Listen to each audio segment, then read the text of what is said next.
JavaScript and TypeScript, and today I'm gonna go into less of the HTML and the CSS and more of the straight up JavaScript stuff.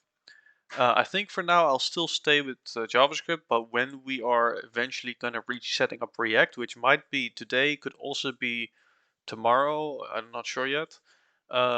But then with React, we're going to go use a TypeScript setup, and then TypeScript will come in. For now, I think we'll stick to JavaScript, keep it relatively simple.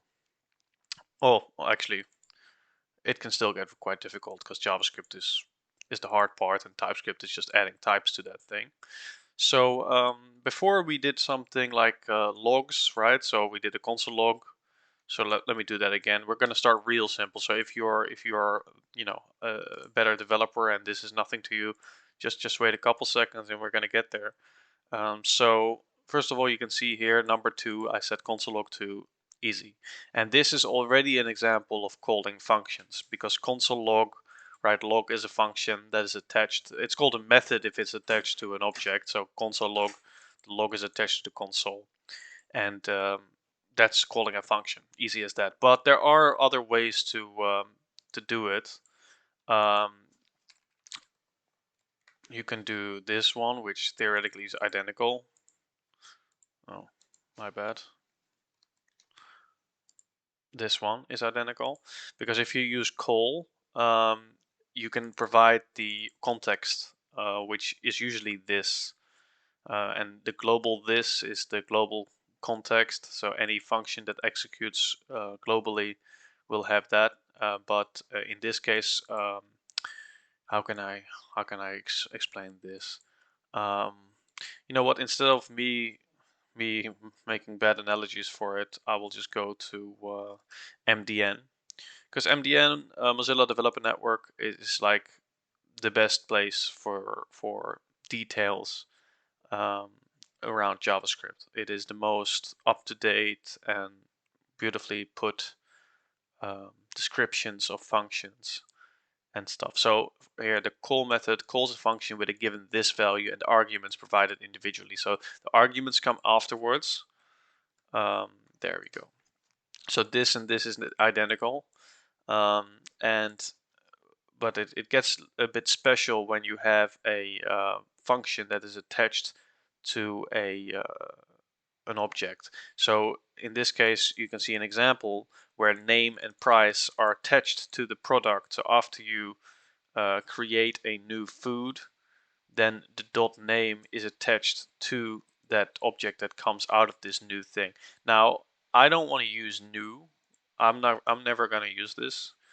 This way of constructing objects, I don't consider this a good way to do it in JavaScript. It is not the same as it would be in other languages. It might look relatively the same, but there are some industry non-standard situations here which can come from this way of using functions, which basically I never do. So we're just not going to do that. Now there are some libraries sometimes that ask you to do it this way, and of course you can. I mean, it's not illegal, obviously, but I would recommend not doing it. I would recommend making objects differently, and especially using functions and objects in a much more declarative way. But we're gonna get over that as we, this is supposed to be an introduction to calling functions and using set timeout. We're not going to go too deep into the specifics here. So let's go with set timeout. We're going to have a timeout, and here you see 2 arguments given to this function. The first is a function, and the second one is the timeout, how long to wait. But this gets pretty complicated. So you might think, oh, this is quite easy, right? I mean, and it is, I guess. It waits. Let me make it a bit longer so you can wait a little longer. After 1 second, it console logs 2. But the thing is, about JavaScript, even if you say 0, right? If I write console log 1 below it, you're still going to see the 1 and then the 2, even though technically you said, oh, you don't have to wait any time. But the thing is, JavaScript still, sequences this, and whatever is in the main sequence will finish before any set timeout is executed.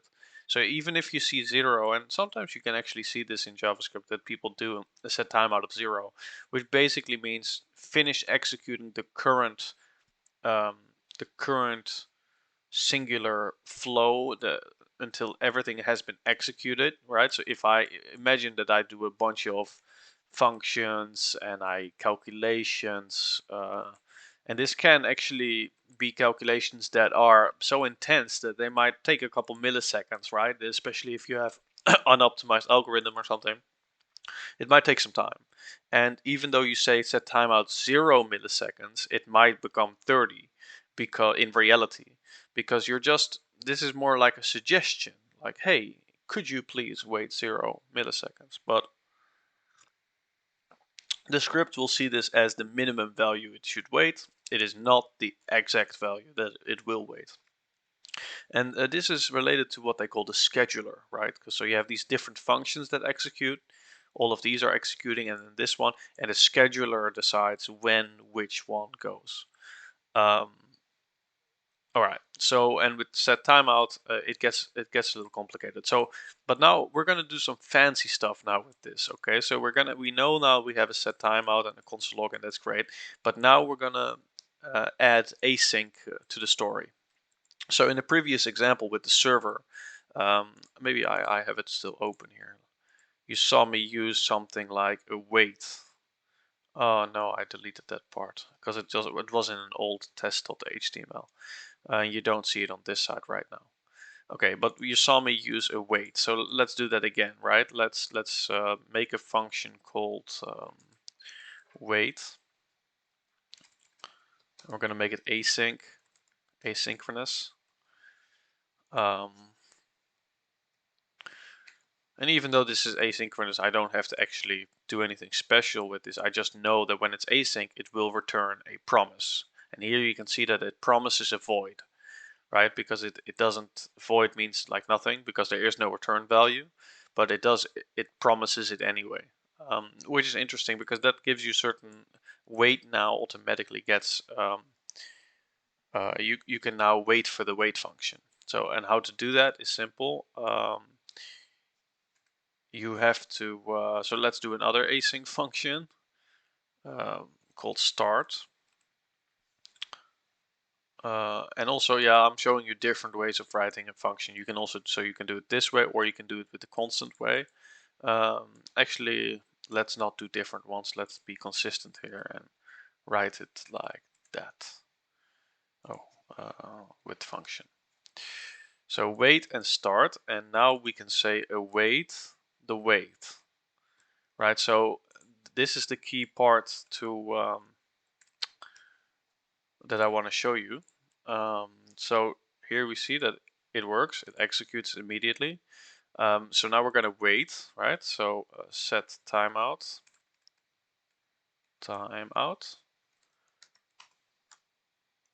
and we're gonna wait a couple milliseconds.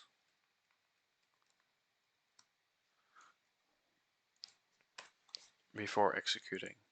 Boom. So you see, let me make it 2 seconds to make it a bit more visible. There it is, right? So 2 seconds and then it showed. So and that's wonderful and that's what you want in this case, but there's a problem, and that is that if I check the value here, value is await the wait and then console log that value, what are you gonna see? Nothing. Or actually the undefined now comes from, let's see, this comes from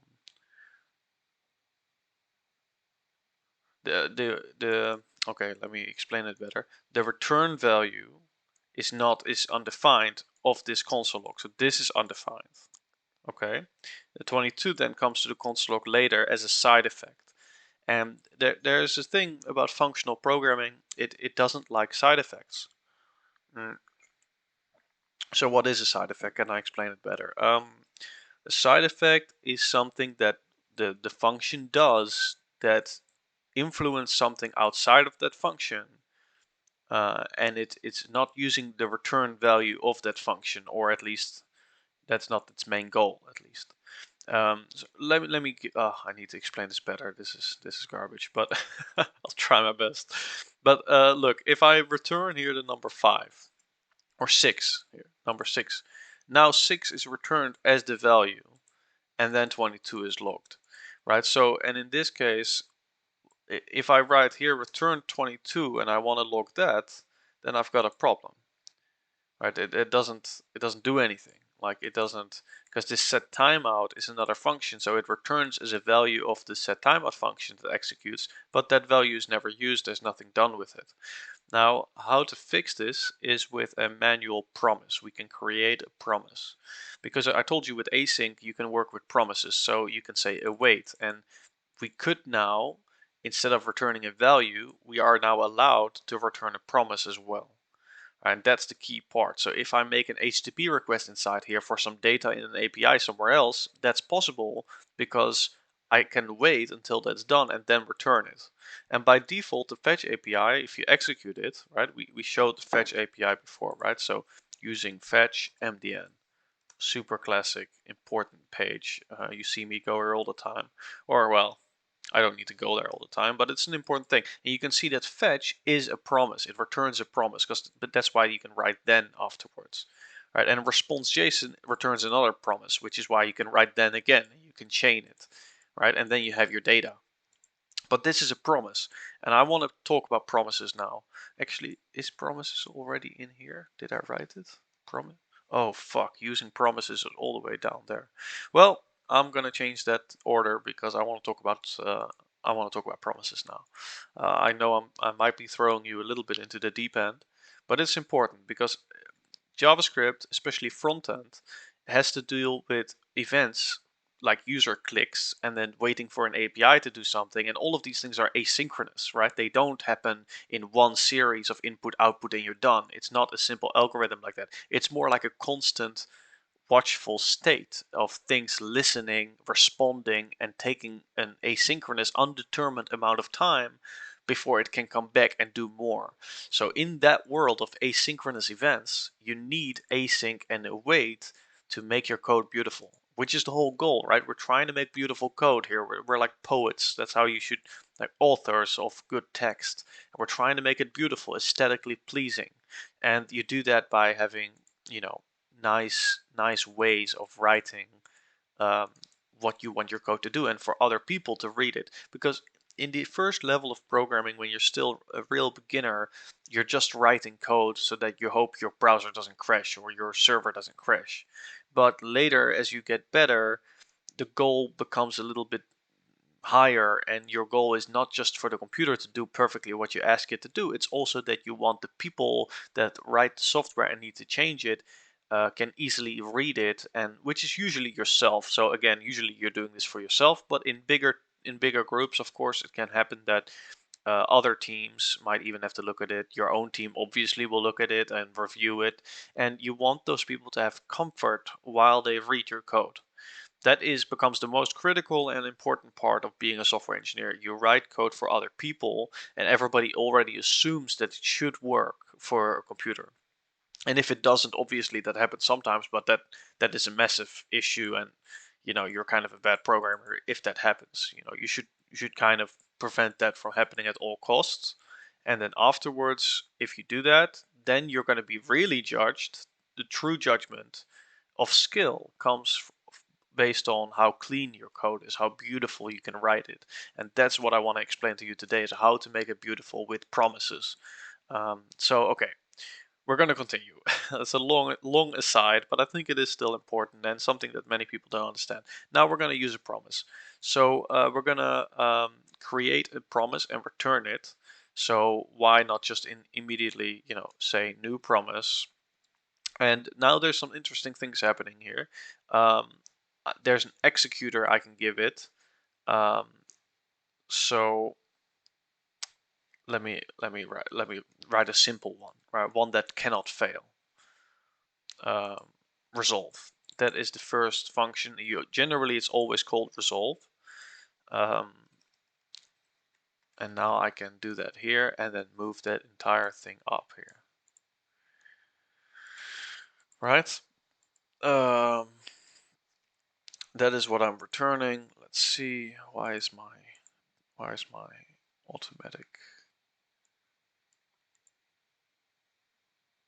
my shortcut for cleaning up the code isn't working. I don't know why.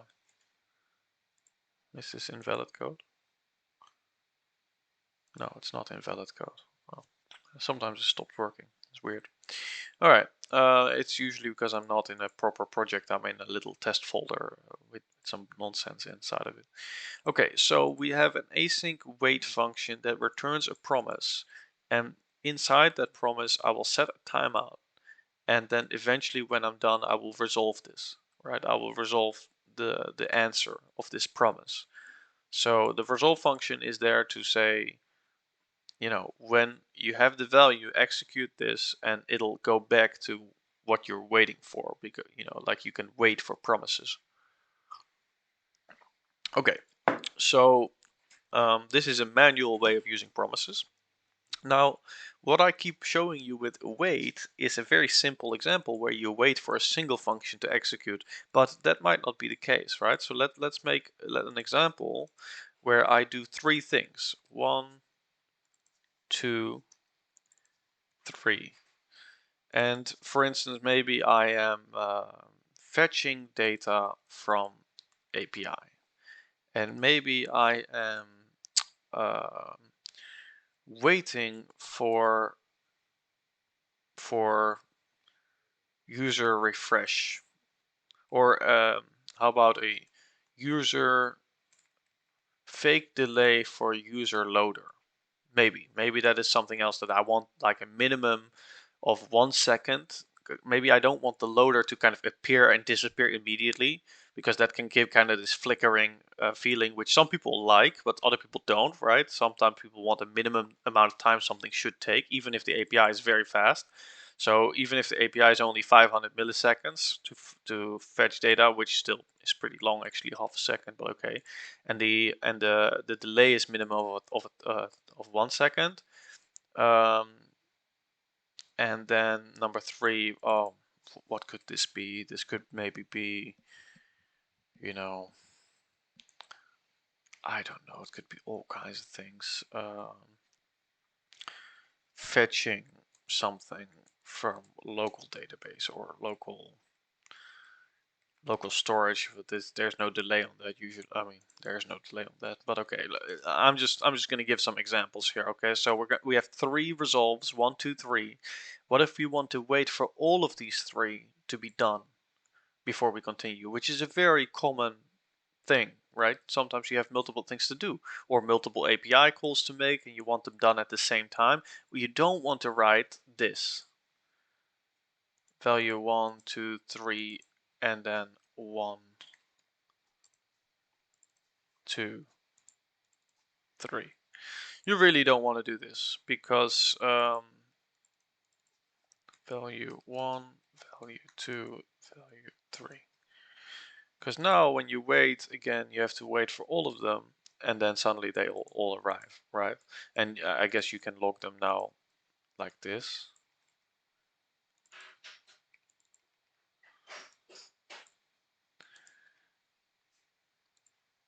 1, 2, 3.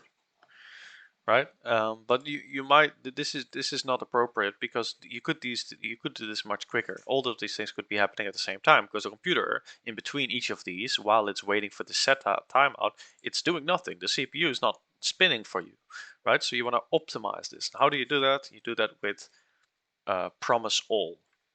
So const, and now I'm going to also deconstruct it. So I'll show you in a second how that works, but I'm going to say await promise, oh, capital, promise all. And now you can give an array of things you want to wait for. And I told you these functions, they return promises. So instead of waiting for the promise, I'm going to value 1, value 2, value 3. Instead of waiting for each individual promise, I'm now doing it quicker and promising all of them and waiting for all of them. And this is a great strategy. right? And I don't need to write await here. I know that the promise is returned. You can see that it promises any, promises any, promises any. Perfect. Let's do it. Tick. Right? So this is the way to optimize using functions. And here what you see is deconstruction, because I give an array and I will get the return values of these three functions in the same order.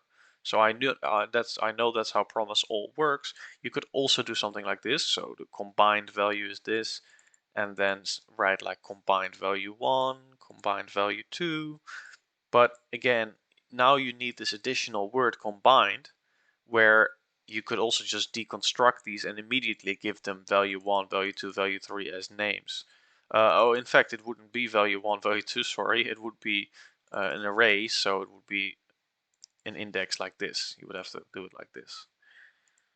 And again, I don't like this. I don't like this because, first of all, you're not being very specific what each of these values is. You would need to look here in order to know what this is. So the name itself doesn't tell you much. Combined 0, what is that?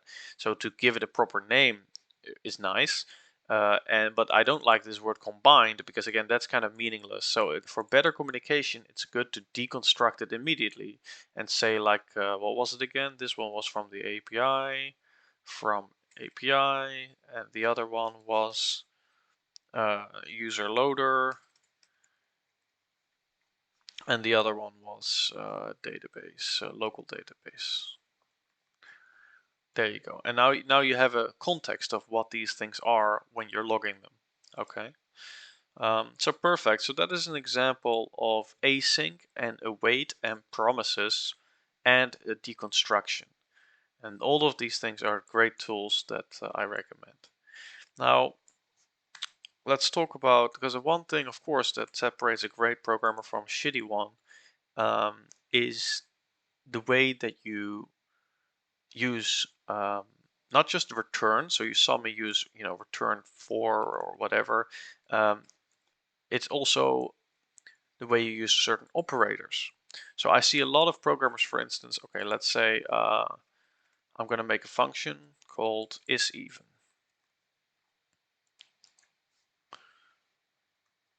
Is-even, and I'm going to ask a question, is 3 an even number, yes or no, right? And this is my number, n is even. And what I see a lot is that there are people that know how to do this, right? How do you check if it's even? Well, you look at the modulus 2. Modulus 2, the remainder of 2, so you take as many 2's out of the n, and what is left is the remainder, right? So if that is 0, then you know it's even. And else it's false. Oh, I shouldn't even do it like this. They do it usually even worse. Let me make the worst example. Right? Result is undefined. And then if this, then result is true. And else result is false. And then at the end, they return a result. Now this is definitely the worst function I could possibly write. It doesn't need async anymore, by the way, because these are just instant things, so it's fine. Also, one thing I guess I need to explain, that this one could go here. There, that's fine. By the way, why is it not? Oh, I'm not console logging anything, of course, so I don't know what the answer is. So I'll add the console log around the isEven in order to see something in my logs. Boom. The reason that this works, that I can write isEven above the function, this does not work if I made like const isEven, is function. Now it would crash, right? Because it cannot access isEven before initialization because it's a constant. But if it's just a pure function like this, it gets hoisted. And what does hoisted mean? It means that within the local function scope, in this case the global scope, functions are lifted to the top. That's just what it means. And why? Well, you know, um, I understand why. I mean, in a way, it's good because you can write your logic above here, which is the main flow of your project. And if you don't have any helper functions or whatever, you can put those at the bottom. You don't have to cloud your script above. Usually, the name of the function is so clean, so clear that you should know what you're doing. You can even add a comment maybe if it's really bad, but that's why hoisting is done generally. But again, it doesn't work for constants, so you have to understand that it isn't. So, but I'll leave it here as an example. Okay, so I ask if 3 is even, and it says false. And again, the logic is correct, but the way that we wrote this down is terrible, right? The if and the else, it's also really bad that we're going with this extra indentation, right? Because that's very critical. At the beginning, we had no indentation, just 4 because we're in a script tag of the test, right? Like, so this is basically 0 in a normal TypeScript, a JavaScript file. And then we opened the function, helper function, so we had to go, deeper. And then we opened an if statement and we had to go even deeper. And why this if statement? Why? Right? It's terrible. Now, you can make it a little better by saying, okay, we're going to return as soon as we know something. So here we say return true, we know it's even, and here we say return false. This is already a little better, right? And now we don't need the result either, so it's clean, cleaner at least.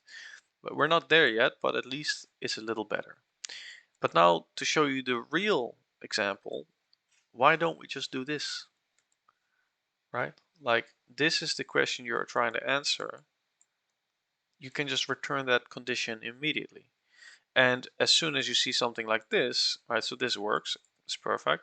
But as soon as you see something like this, it can get even simpler. And this is where arrow notations come in, which I really love. So with arrow notation, const is even equals, and now you can see the arrow here, that's why it's called arrow notation. The return value is always automatically added to the last statement made, right?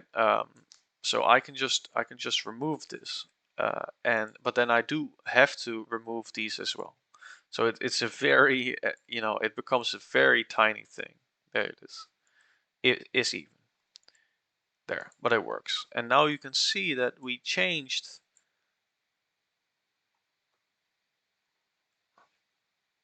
So I'll call this is even long, and the other one is even short.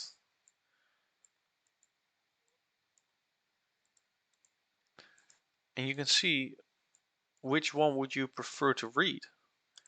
Now, I know there are programmers out there that are going to say, oh, I would like the long one because I know that, if I can read this calmly, it's easier for the eyes, or it's less complex, or they'll hit you with some nonsense.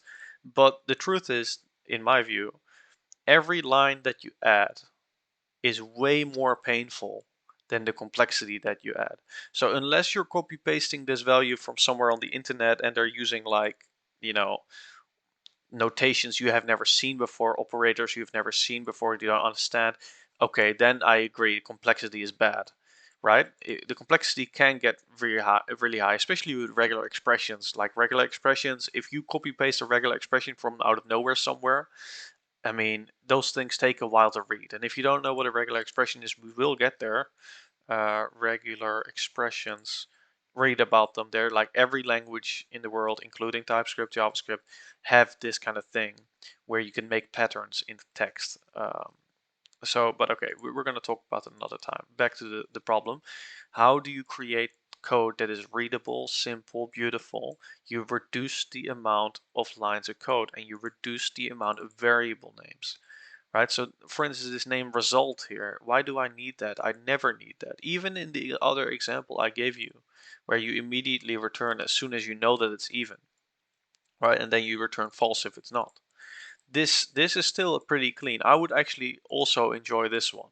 Now, I think personally this one is the best because it's the shortest, and length is so critical. And to get this point across, I would ask you to join a company, go work for a company, and they'll tell you something like, all right, great, welcome on your first day in the job. Here is our legacy code base that you need to get familiar with in 2 weeks. And you have 2 weeks to get familiar with that code.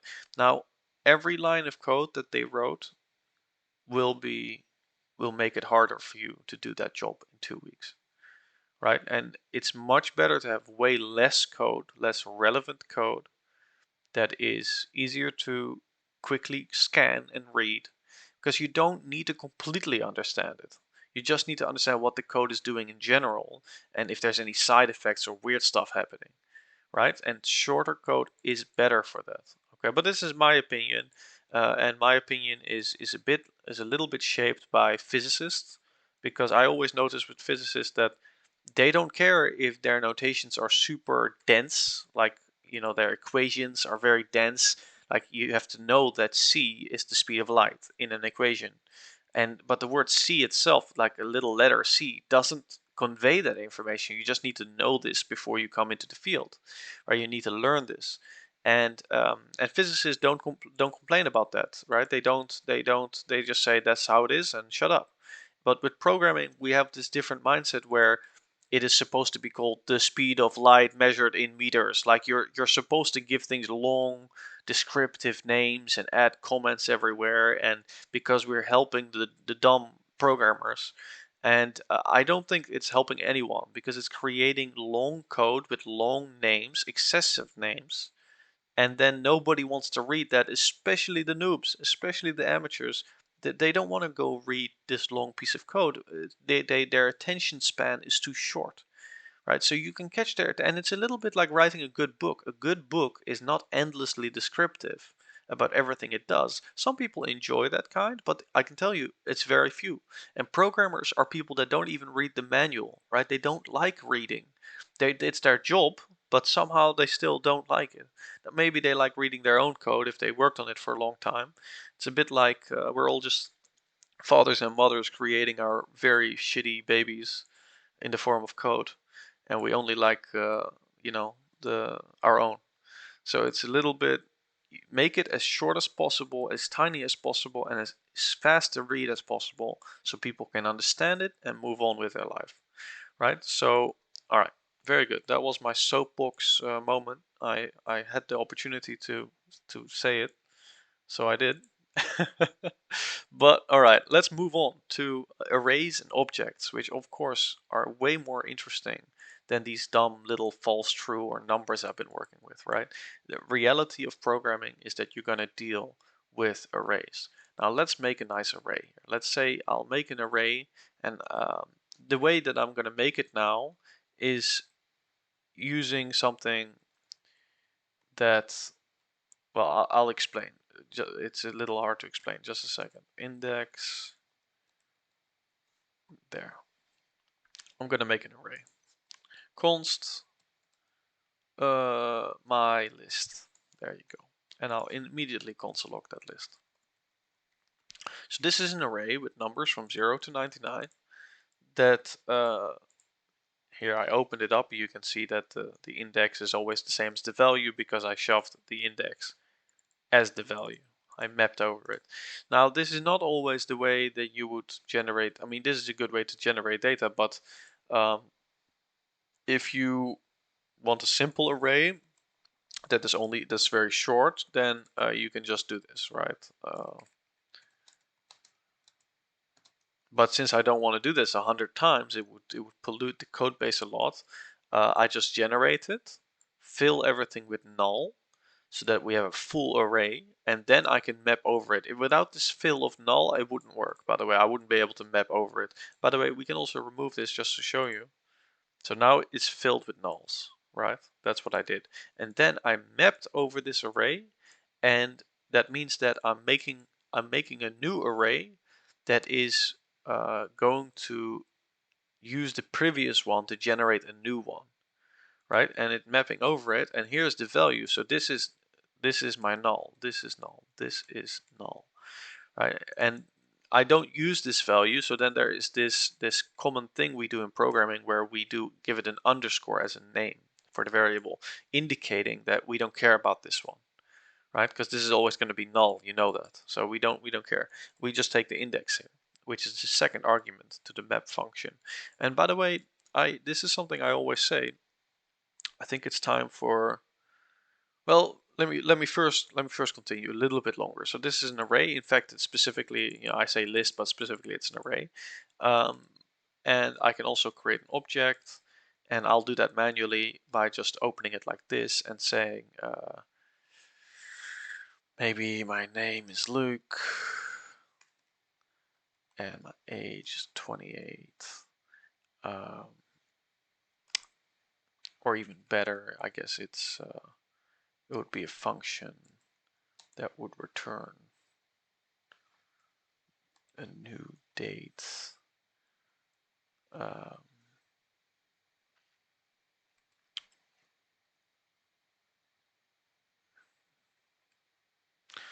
Well, actually, if you want to work with dates, I would need to divide this. Well, why not? Take your time. New date divided by the amount of years, so milliseconds in a year.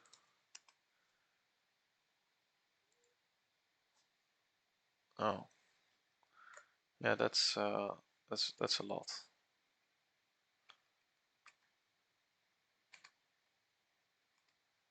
Oh shit.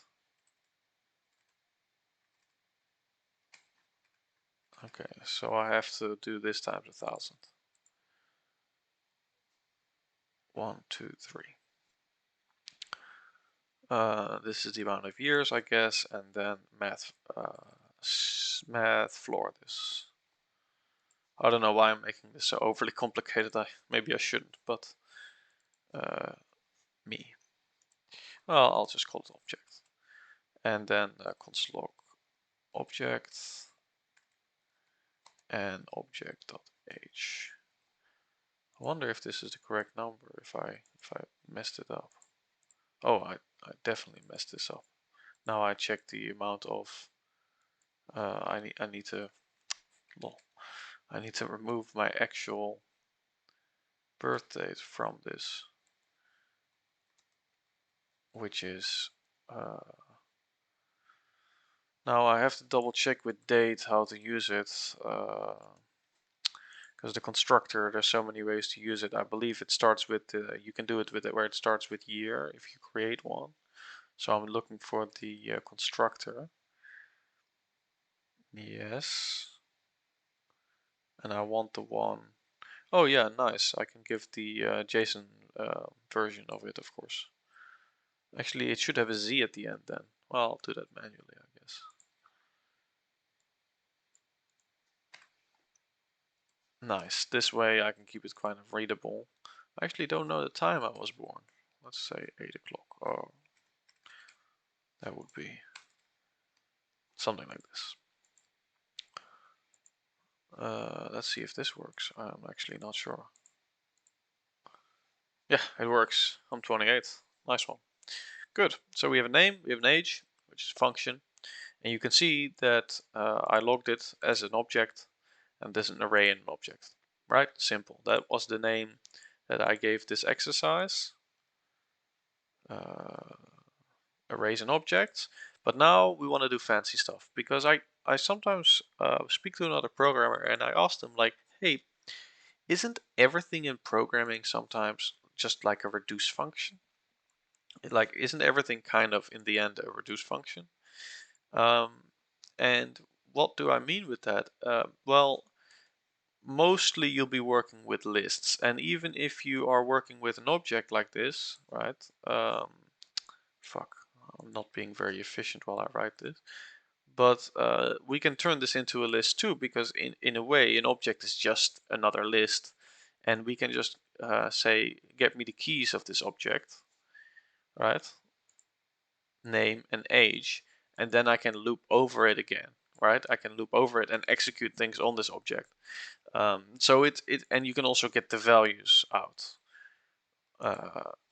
Luke and the function, right? Those are the two. So you know, and in effect, in the way of this, you can say value and then or key. Sorry, key comes here, and you can console log that key. And if you want to know the value, then you just take the object and the key, and then you have the value, right? So. Oh yeah, right, I'm console logging this. There's no need to do that anymore if I'm gonna console log every internal thing. So, but now you can see that name is Luke and age is a function. right? So it's very clean and very clear that an object is just another way of having a list. You might need to do object keys or object values, object entries. I mean, there's many ways to turn an object into a list and then to do something with it. So let's ignore object for now a little bit, and let's just talk about lists, because everything is in the end a list. And then the important thing I want to talk about is this function reduce. Because in the end, reduce is one of the most complicated functions because it has 3 arguments, which is kind of a lot for a function like this, a core function like this. Now, the first argument, and I'm going to try to write this as clean as possible. How do I do that?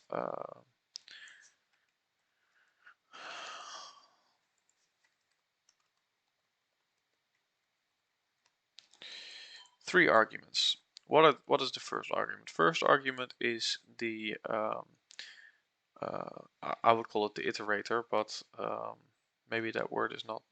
Let me just call it a loop or something. Loop. Actually, we're only going to use two. We're only going to use 2 arguments here, but the first argument, the loop, has itself got 3 arguments, but we're only going to use 2 of those. So, I mean, there's many ways to do this, guys, but I'm going to show you a good example. So value and index, that is what you're going to get from this loop. And we're going to shove that loop here. And the second argument is the default, oh no, sorry. Now I forget one of the most important ones, memo. And here we have the init memo. Now this eventually is gonna get better. Maybe I should have again gone just to mdn to give you an example, but okay.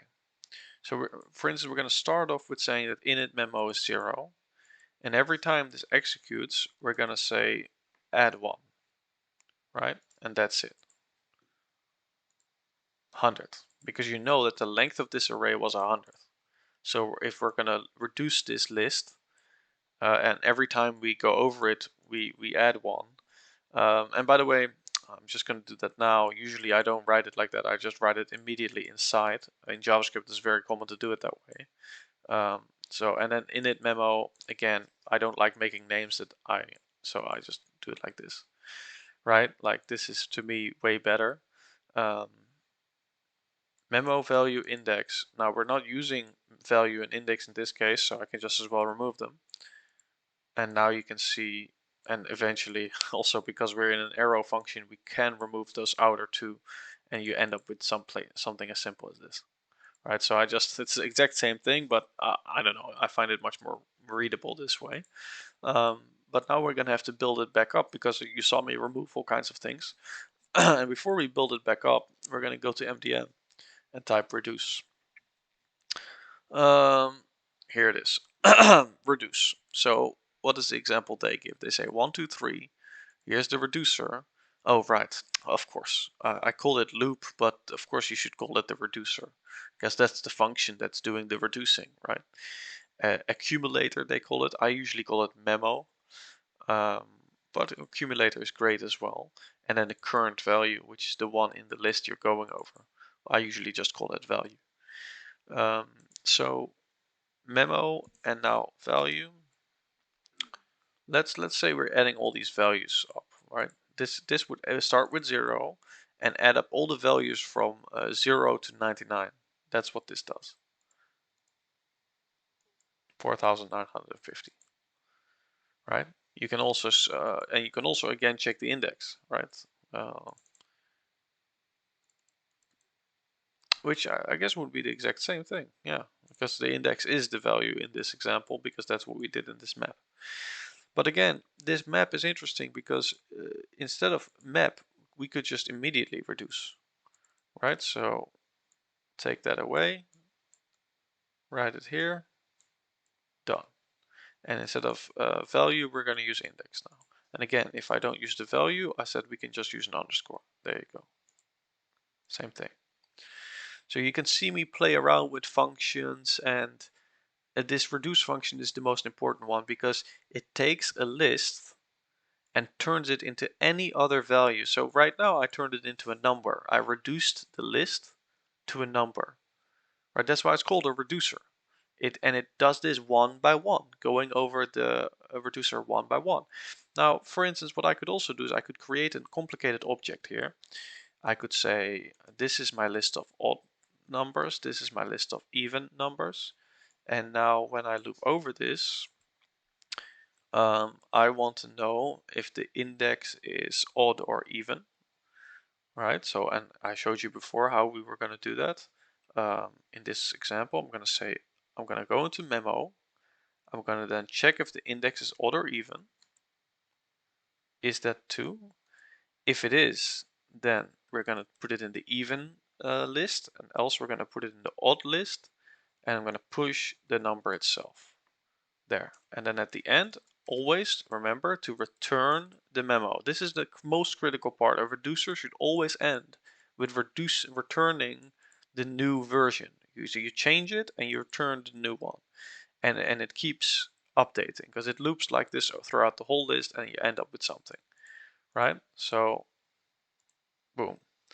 Now you can see that there were 50 even numbers and 50 odd numbers, and they are reduced from a single list into a complicated object with 2 lists inside of it. So it's not really reduced in this case, it's more like expanded. But you still call it a reducer, right? Because it goes over it one by one. Perfect. Okay, so how's my Twitch doing, by the way? Are we live? Is everything cool still? Can you hear me? Can you hear me? Perfect. Yeah, all right, all good.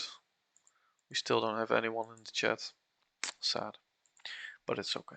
I didn't expect anything else. And by the way, I'm always putting these on YouTube, so I'm using Twitch more as a place to store my stuff, so I don't have to store it on my computer. Kind of nice.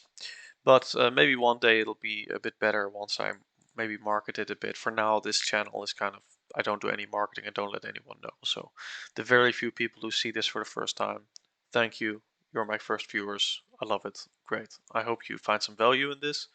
Again, I've shown you how to use reducers. We talked about promises, async stuff, set timeout things, arrays objects. I showed you a lot of arrow notation functions. I talked about the difference between const and just writing the function straight up, how it gets hoisted if it's a function. I kept talking about MDN, always use MDN. Whenever you search something in Google, type MDN, right? Such things are so critical. I also talked about that a reduce function is basically everything you would ever want, and that everything else like map and find and all the other functions, they are kind of versions of reduce that are simpler or a little bit more optimized. For instance, find stops as soon as it found it, right? Instead of continuing like a reducer would. But then again, reduce is in the end one of the most versatile, and whenever you need to do something really complex and you only want to go over a list once, you want to optimize that, reducer is perfect for you, right? We also talked about deconstruction. For instance, with that result, I can now do odd and even here and type odd and even here too, right? So I deconstructed immediately the odd and even, giving me the 2 lists. Right, so I didn't have, now I don't need to have that name that I had before called result, right? Because I immediately deconstructed it. Again, this is a great way, especially loading libraries. Like it works the same way, right? And it's perfect. This prevents you from having to put multiple names next to each other with dots and have programmers overloaded with made up nonsense that you named things. Right now I'm only exposing them to odd and even, the 2 simple numbers, and you immediately know what they mean, right? The lists. Anyway, good. I think this concludes playing around with functions. Next time we're going to set up React with package.json. I'm going to show you the setup. And then we're going to go into some really serious front-end development. So as long as we know the basics of JavaScript and how to play around and write clean code, and you understand what I'm doing, or at least know how to find out what I'm doing, then we are at a good level and we're ready for the next video. So I'll see you in the next video. Thank you.